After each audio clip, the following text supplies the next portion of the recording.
Yo siempre creí que el amor era un lujo que uno se podía permitir solo después de curar las heridas ajenas. Hasta que Miguel entró en mi consulta y me obligó a cuestionar si yo mismo era el enfermo. Su secreto no era solo suyo, era una bomba que amenazaba con destruirnos a ambos en esta ciudad que finge ser libre pero ahoga en silencio. Entré en la consulta esa mañana de septiembre con el peso habitual de las sesiones pendientes, el aroma a café solo y el eco distante de las gaviotas sobre el Port Bay. Barcelona bullía afuera, con su caos ordenado de turistas y locales, pero dentro de aquellas paredes blancas en el Eixample, el tiempo se detenía como un reloj averiado. Yo, José, 38 años, psicólogo con una carrera construida sobre confidencias ajenas, me sentaba en mi sillón de cuero desgastado, esperando al siguiente paciente. No sabía que ese día, mi rutina se rompería como un vaso de cristal contra el suelo de mosaico hidráulico. Miguel llegó puntual, a las 11 en punto, con el traje hecho a medida que gritaba dinero viejo, de esos que se heredan junto con los pecados familiares. Era alto, delgado como un junco catalán, con el cabello negro peinado hacia atrás y unos ojos castaños que parecían absorber la luz en lugar de reflejarla. Hijo único del imperio textil de los Vidal, una dinastía que controlaba fábricas desde Tarragona hasta el extrarradio de la ciudad, Miguel cargaba con el estigma de ser el heredero perfecto, soltero, ambicioso, el rostro público en las portadas del periódico cuando no estaba firmando contratos millonarios. Pero detrás de esa fachada, había grietas que él mismo no se atrevía a nombrar. Doctor José, dijo al sentarse, con esa voz ronca que arrastraba las R's como si fueran lastre, no sé por qué estoy aquí. Mi padre insiste. Dice que parezco distraído en las reuniones. Que necesito ordenar la cabeza antes de asumir el consejo. Lo observé mientras cruzaba las piernas, notando cómo sus dedos tamborileaban sobre el reposabrazos, un tic nervioso que delataba más de lo que sus palabras admitían. Empecé con lo básico, infancia en una masía reformada en las afueras de Barcelona, presiones de un padre viudo que había reconstruido el imperio tras la muerte de la madre en un accidente de coche cuando Miguel tenía 10 años. Escuela jesuita en Sarriá, universidad en Esade, novias efímeras que duraban lo que un verano en la Costa Brava. Todo encajaba en el perfil, un hombre forjado en el fuego de la expectativa, pero con un vacío que no se llenaba con yates ni cenas en el Mandarín Oriental. En las primeras sesiones, Miguel hablaba de números, de mercados asiáticos que se comían su margen de beneficio, de la soledad de las suites en hoteles de 5 estrellas.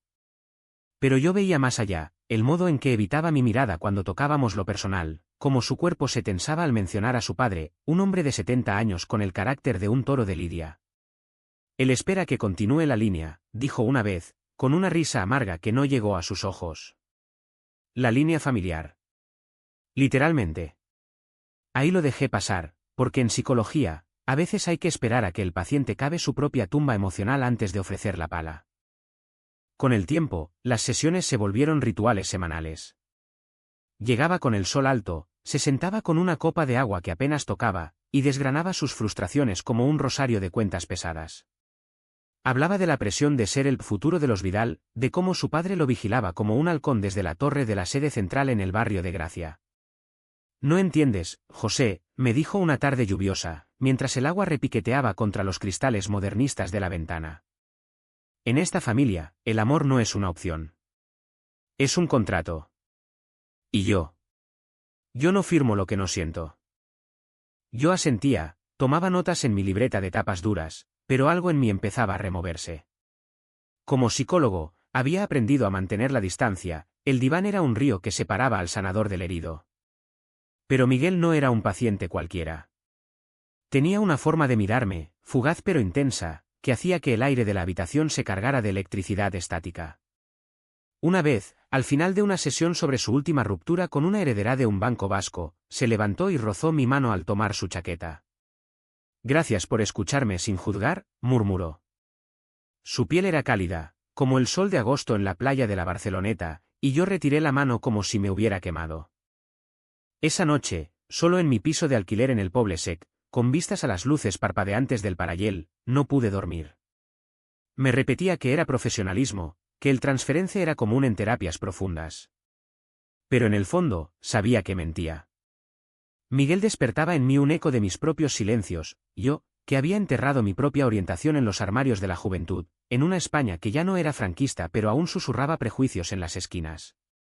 Había salido del closet a los 25, en una Madrid bohemia, pero nunca lo había hecho del todo en Barcelona, donde la familia conservadora y los colegas discretos me recordaban que la libertad era relativa. Las semanas siguientes, Miguel profundizó. Contó de las noches en clubs de la zona franca, no los de luces neón y cuerpos sudorosos, sino los discretos, donde hombres como él, exitosos, atados por hilos invisibles, buscaban alivio en miradas robadas.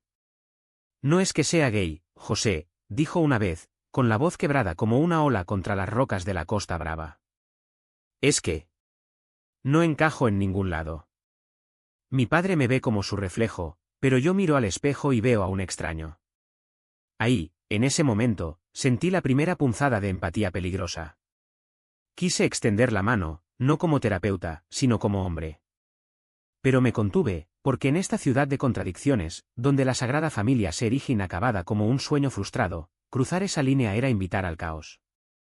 Poco a poco, el VKCH empezó a filtrarse en gotas venenosas. Miguel llegaba más demacrado, con ojeras que el maquillaje caro no podía ocultar.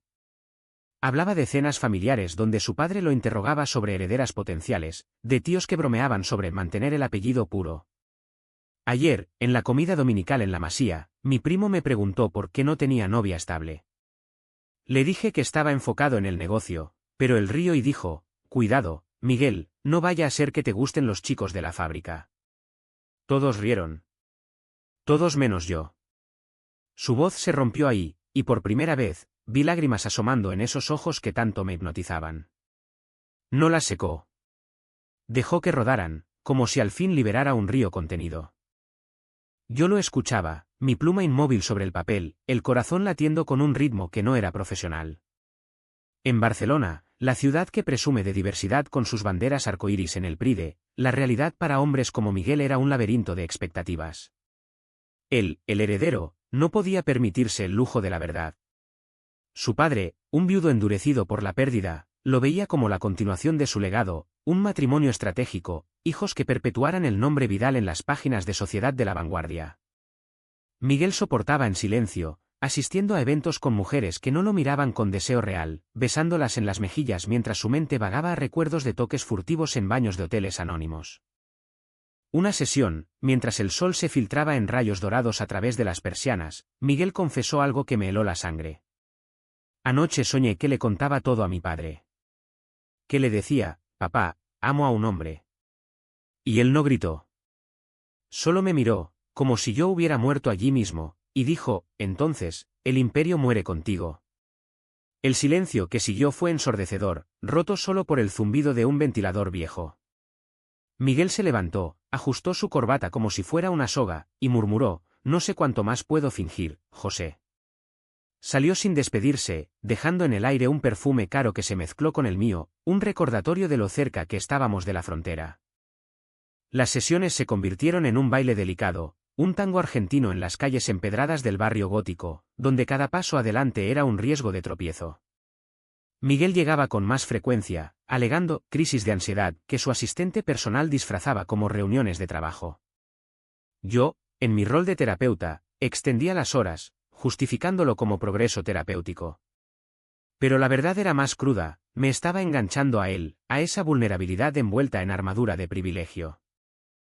Empezó a hablar de su infancia con más detalle, no como anécdota, sino como herida abierta.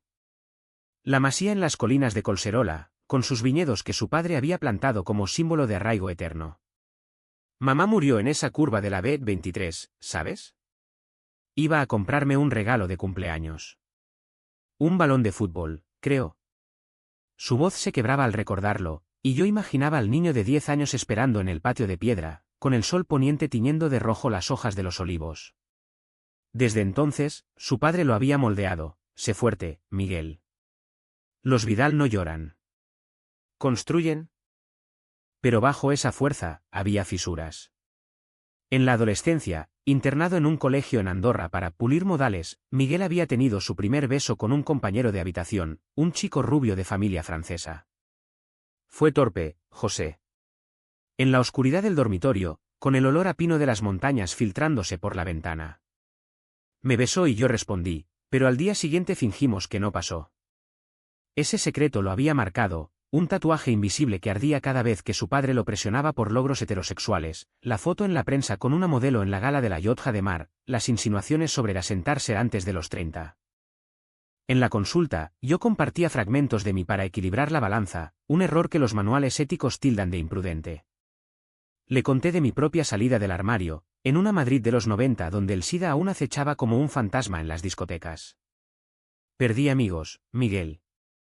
Mi hermano mayor me dijo, si es eso lo que eres, no vuelvas a casa. Y no volví. Él me miró entonces, no como paciente, sino como igual, y por un instante, el diván desapareció. Lo siento, murmuró. ¿Pero valió la pena? Ser libre.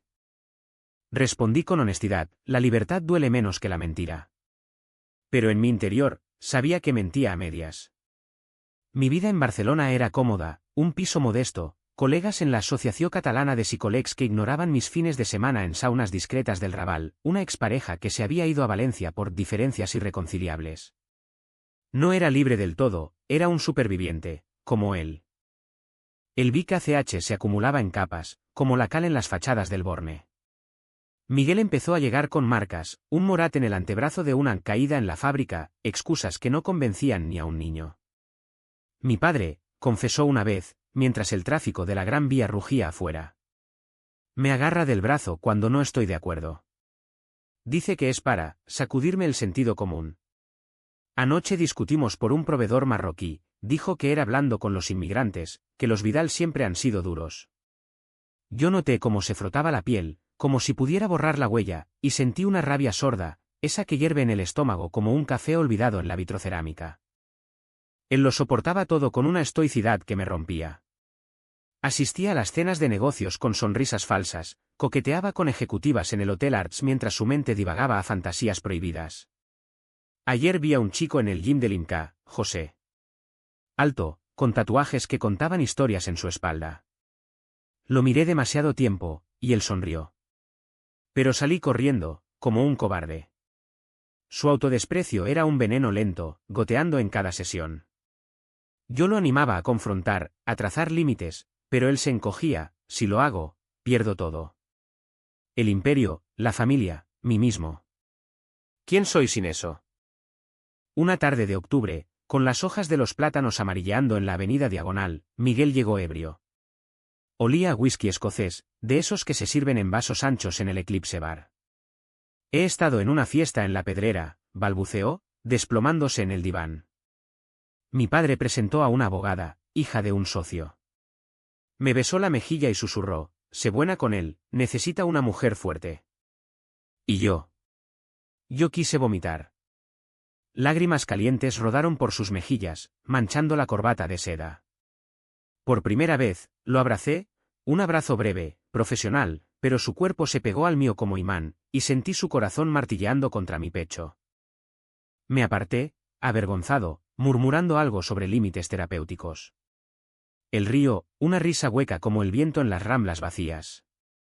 Límites. En esta ciudad, todos tenemos límites, José. Tú los tienes conmigo, yo con mi padre con su legado muerto. Salió tambaleante, y yo me quedé allí, con el eco de su calor en mis brazos, cuestionando todo. Esa noche, en mi piso, con el rumor de los trenes de la L1 pasando bajo las ventanas, escribí en mi diario, no soy su terapeuta. Soy su espejo. Y lo que refleja me aterra. Las presiones se intensificaban. Su padre, don Ramón Vidal, empezó a llamar a la consulta, llamadas que Miguel ignoraba, pero que yo recibía como recordatorios de la fragilidad de todo. Doctor, mi hijo necesita disciplina, no mimos, gruñó una vez por teléfono, con acento catalán puro, de esos que cortan como vidrio. Dígale que deje de soñar y se ponga a trabajar en serio.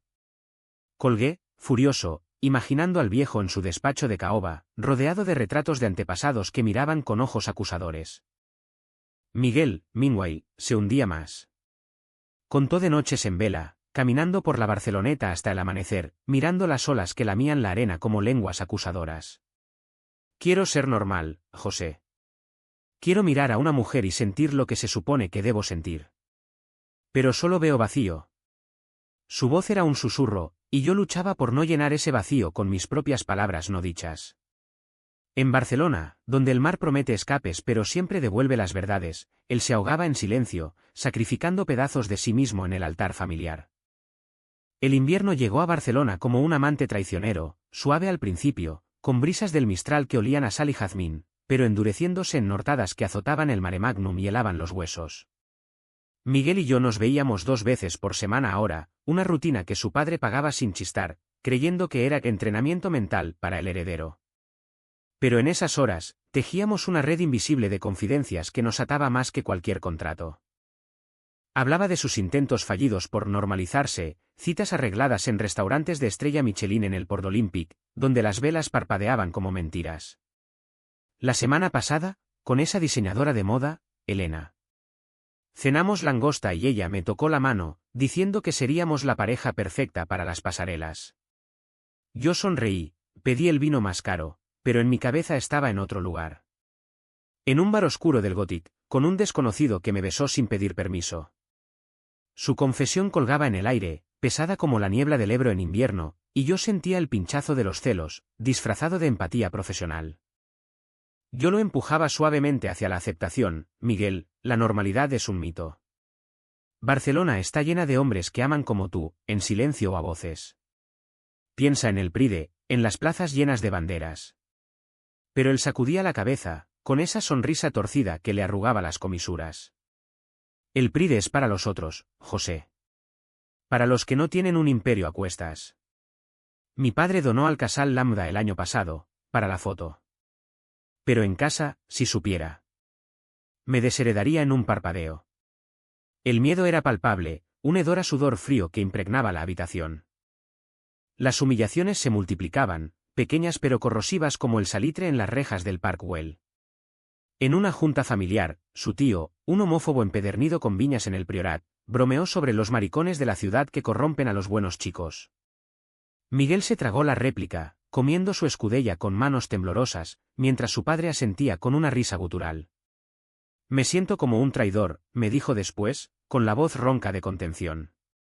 Traiciono a mi sangre por un deseo que no elegí. ¿Por qué no puedo ser como ellos?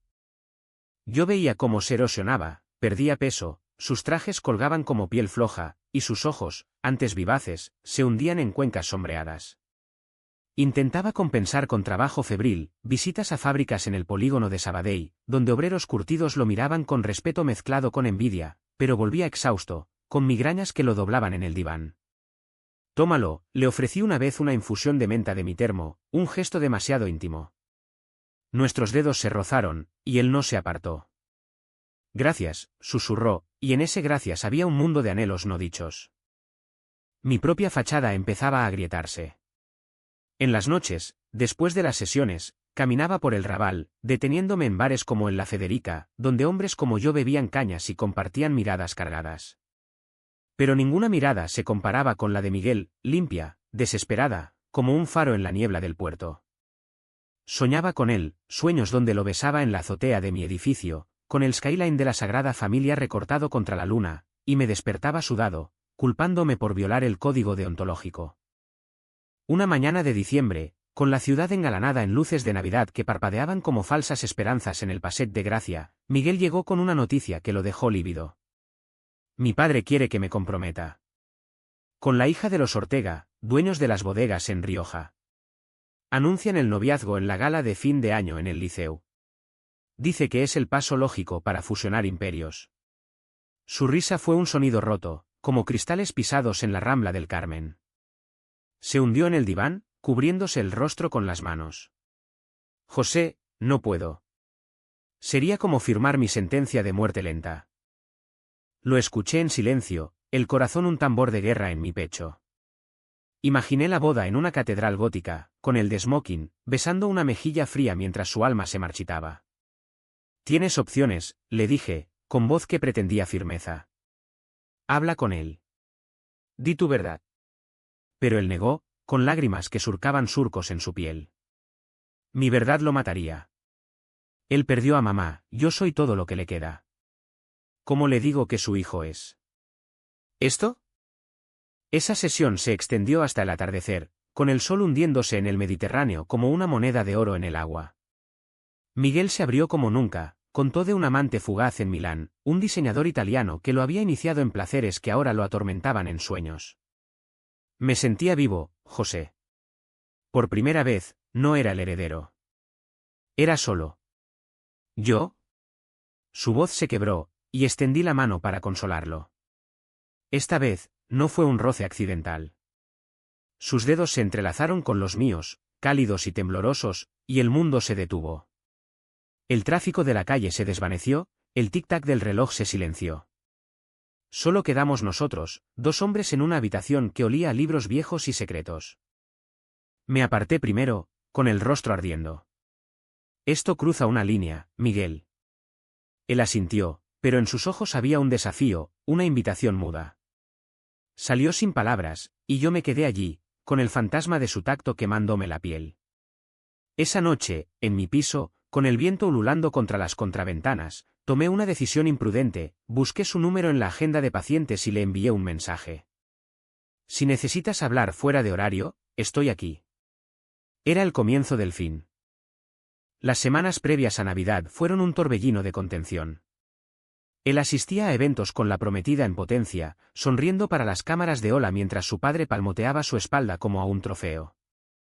Yo lo veía en sesiones, demacrado, con el alma hecha jirones. Me obliga a cenas con ella, José. Habla de hijos, de una vida en la masía. Y yo asiento, como un muñeco. Su rabia era un fuego lento, quemándolo desde dentro, y yo era el único testigo. En Nochebuena, solo en mi piso con una botella de cava y el eco de castañuelas lejanas, recibí su llamada. No puedo más, sollozó.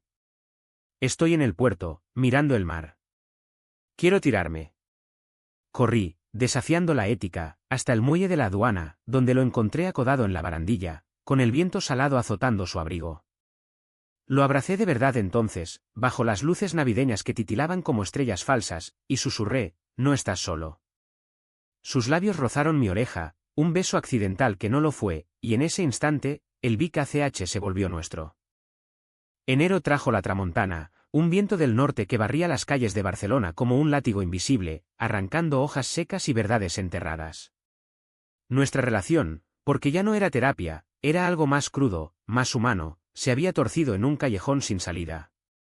Mensajes a medianoche, encuentros casuales en cafés del Born disfrazados de sesiones informales. Miguel se escabullía de la mansión familiar en San Gervasi, yo cerraba la consulta temprano, y nos veíamos en rincones donde la ciudad nos ocultaba, un banco en el Parc de la Ciutadella, con patos graznando como chismosos, una terraza en el Bairro Alto portugués, fingiendo ser turistas. Al principio, era catarsis. Él descargaba el peso de las expectativas, la prometida, Clara Ortega, una mujer de 30 años con sonrisa de anuncio y ojos que no veían más allá de las alianzas de oro. Me besa en público, José, y mi padre aplaude. Dice que soy el orgullo de los Vidal. Pero en la cama. Nada. Solo silencio. Su confesión era un puñal, y yo lo consolaba con palabras que rozaban lo prohibido, mereces más que fingir. Nuestras manos se encontraban bajo la mesa, dedos entrelazados como raíces en tierra árida, y el mundo se reducía a ese contacto eléctrico. Pero el secreto es un parásito, crece en la oscuridad, devorando desde dentro.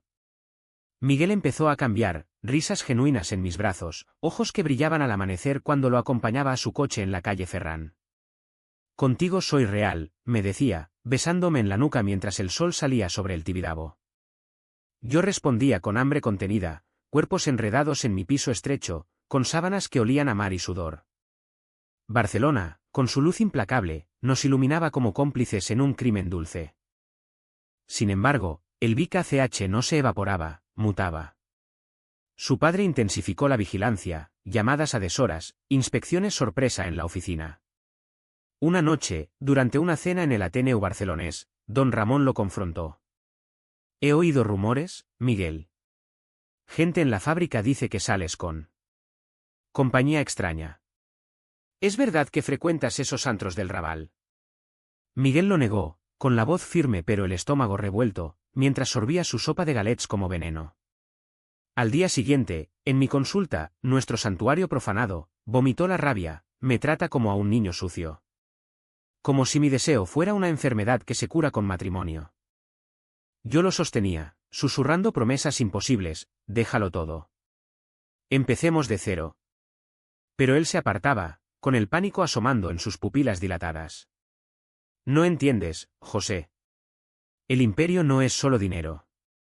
Es mi padre, mi historia, mi jaula dorada. Sus besos se volvían desesperados, mordidas que dejaban marcas en mi hombro, como si quisiera grabarse en mi piel antes de que el mundo nos separara. En esos momentos, sentía su alma fracturándose, el heredero contra el amante, el hijo contra el hombre. El turning point llegó como un mazazo en una tarde de febrero, con la lluvia torrencial que convertía las alcantarillas en ríos furiosos. Miguel irrumpió en la consulta sin llamar, empapado, con el rostro pálido como la cal de las paredes. Lo sabe, jadeó, colapsando en el suelo. Mi padre encontró los mensajes. En mi teléfono, los que te envié anoche. Te necesito, José. Ven a mí. El mundo se detuvo.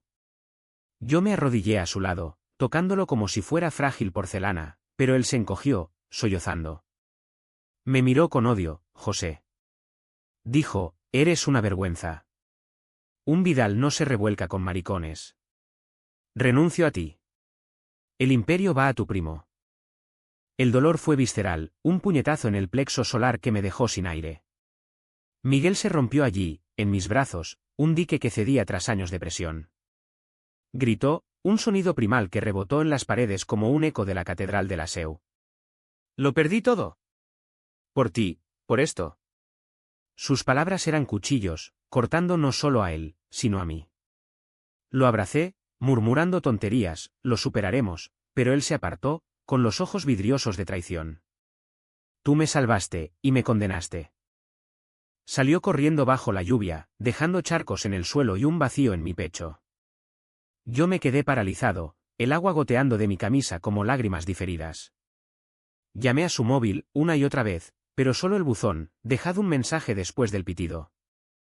Esa noche, Barcelona se volvió un laberinto hostil, calles resbaladizas del Ciutat Bella, nians que parpadeaban acusaciones. Caminé horas, empapado, hasta el Arc de Triomphe, donde me senté en los escalones, sintiendo el peso de mi imprudencia. Había curado a otros, pero con él, había abierto la herida de par en par. Miguel desapareció 2 días. Su padre cortó todo, el pago de las sesiones, el acceso a la consulta. Recibí una carta certificada, en papel con membrete de los Vidal, servicios no requeridos. No contacte más. Pero el silencio era peor. Imaginaba a Miguel en la Masía, enfrentando el exilio familiar, su primo, un treintañero ambicioso con bigote de torero, tomando las riendas. Llamé a emergencias mentales, pero nada. Solo el viento, que aullaba como un lobo herido en las colinas.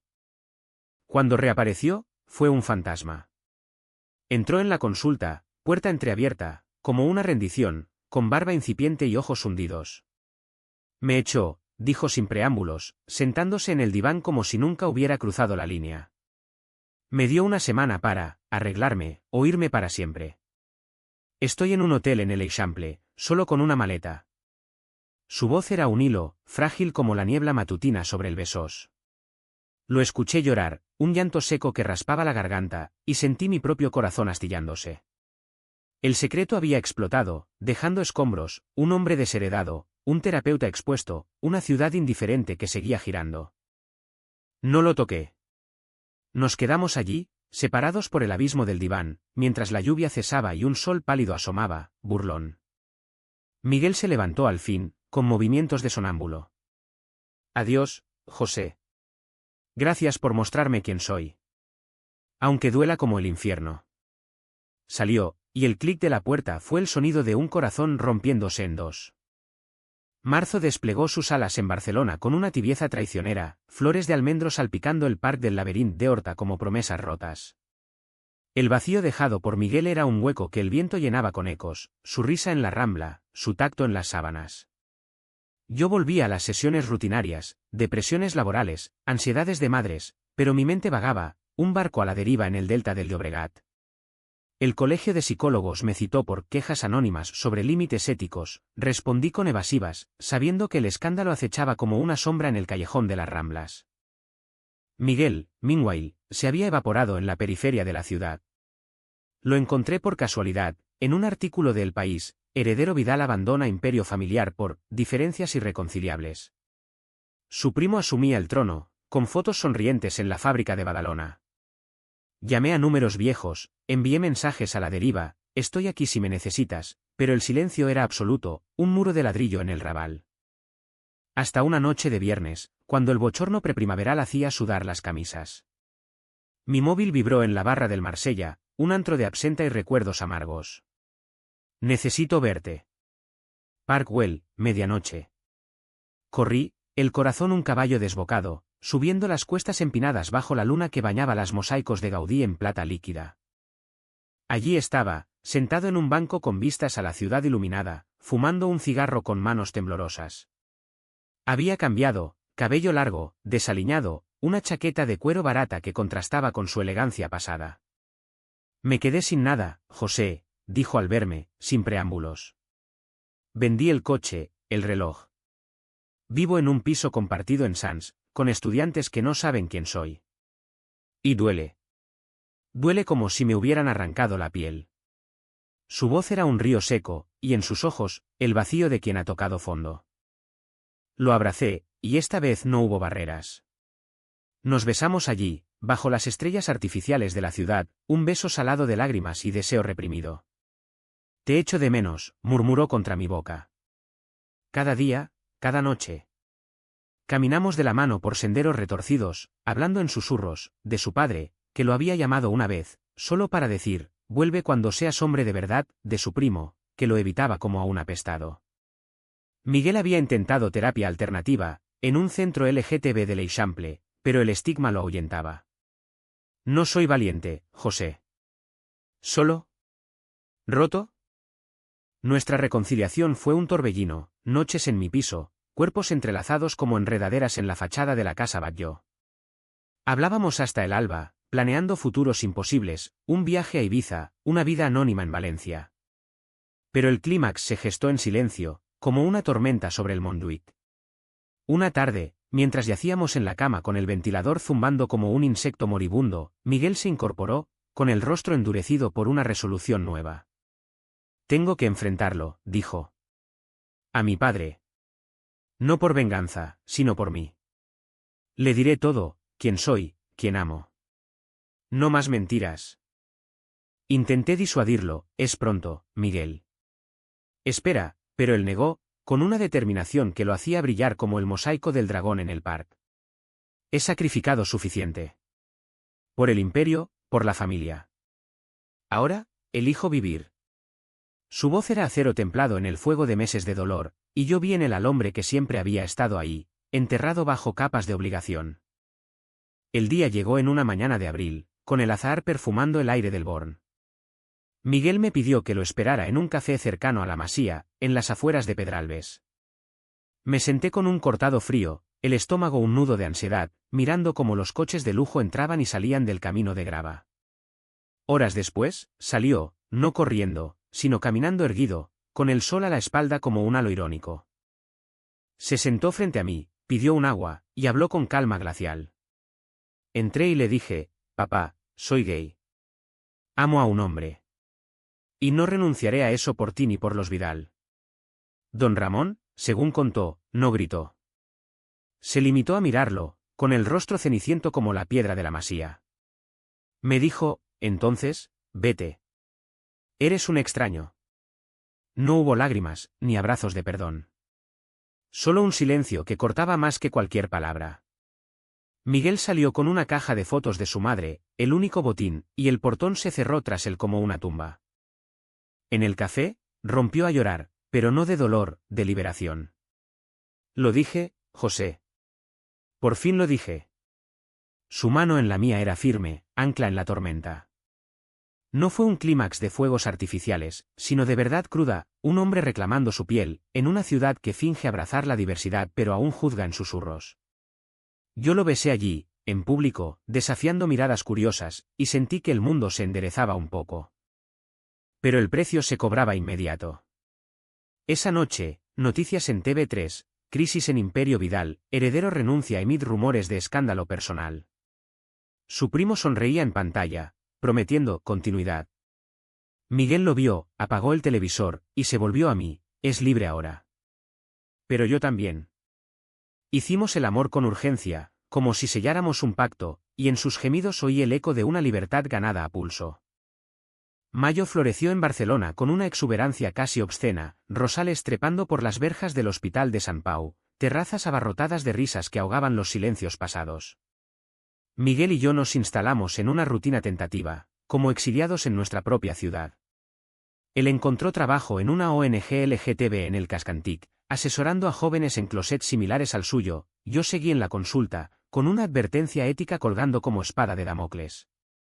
Pero el aire era más ligero, perfumado con salitre y posibilidad.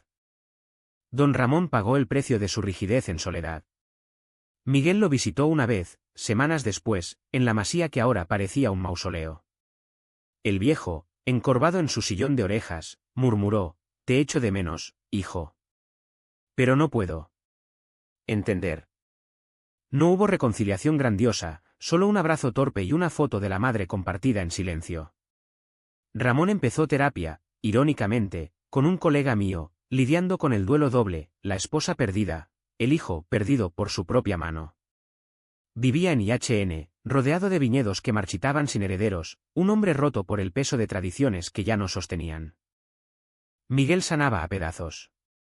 Las noches de insomnio cedieron a sueños compartidos, donde caminábamos por la Barceloneta sin miedos, pies en la arena, olas lamiendo tobillos como bendiciones. «Siento que respiro por primera vez», me decía, cocinando paella en mi cocina diminuta, con el humo saliendo por la ventana al caos del Poble Sec.